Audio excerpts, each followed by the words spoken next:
আইসি সাহেবের কাছ থেকে সঠিক আমরা সব উত্তর নিয়ে তবে এখান থেকে যাব। মঙ্গলবারের পর বৃহস্পতিবার রাতেও পূর্বস্থলী থানা ঘেরাও করে থানার সামনে সুবিচার চেয়ে বিক্ষোভ এলাকাবাসীর। গত ৩ তারিখ পূর্বস্থলীর বুড়োমা মন্দিরের পুরোহিত বিশ্বনাথ মুখোপাধ্যায় ওরফে কড়ি ঠাকুরের গলায় ফাঁস দেওয়া ঝুলন্ত মৃতদেহ উদ্ধার করা হয়। যদিও তার ভক্তগণ মৃত্যুটিকে স্বাভাবিক বলে মানতে নারাজ। তাদের দাবি এর পিছনে রহস্য রয়েছে, খুন করা হয়ে থাকতে পারে তাদের গুরুদেবকে। এদিন বৃহস্পতিবার তার একটি শোকসভা আয়োজন করা হয় স্থানীয় এলাকাবাসীদের তরফে। পরবর্তী সময় কয়েকশো ভক্তবৃন্দ পূর্বস্থলী থানা ঘেরাও করে সুবিচারের দাবিতে বিক্ষোভ দেখান থানার সামনে। একটি অভিযোগ দায়ের করেন পূর্বস্থলী থানায়। যদিও পূর্বস্থলী থানার আধিকারিকদের উত্তরে খুশি নন মৃত গুরুদেবের শিষ্যরা। তারা কোর্টের দ্বারস্থ হবেন বলে এদিন হুঁশিয়ারি দিয়েছেন বৃহস্পতিবার। প্রসেনজিৎ দেবনাথের রিপোর্ট, সুন্দর বাংলা নিউজ।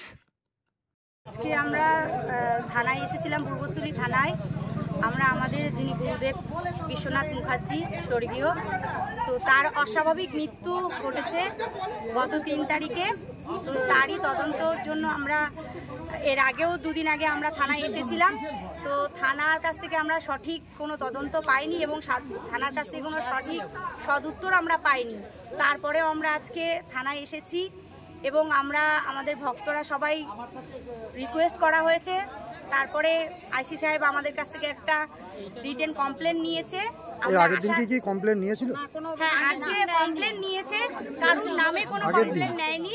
তো আমাদের মনে হয়েছে যে এটা হয়তো জিডি হয়েই পড়ে থাকবে, জানি না কতটা কি হবে। তো কোনো ব্যক্তির নামে আমরা কোনো কমপ্লেন করিনি। আমাদের একটা রিটেন কমপ্লেন দিতে বলেছে, আমরা রিটেন কমপ্লেন করেছি যে অস্বাভাবিক মৃত্যুটা যাতে সঠিক তদন্ত হয়। তো উনি বলেছেন আমরা তদন্ত করব, যতক্ষণ না পর্যন্ত পোস্টমর্টম রিপোর্ট আসছে ততক্ষণ পর্যন্ত আমরা তদন্ত করতে পারি না। আসবে কিছু বললো? তো আমরা ওনাদের বললাম আমরা 20-25 দিন লাগবে তদন্তের রিপোর্ট আসতে, তারপরেই হয়তো ওনারা তদন্ত শুরু করবে। আমরা থানা থেকে সঠিক উত্তর পাইনি। তো আমাদের কোথাও মনে হচ্ছে যে আশা আমরা রাখতে পারছি না। যদি এখান থেকে আমরা থানা থেকে সঠিক তদন্ত না পাই তো আমরা কোর্টের দ্বারস্থ হব। আমরা এই শেষ দেখে ছাড়বো। এই অস্বাভাবিক মৃত্যু আমরা মেনে নিচ্ছি না। আমরা মনে করছি আমাদের গুরুদেবকে খুন করা হয়েছে। আপনার নাম?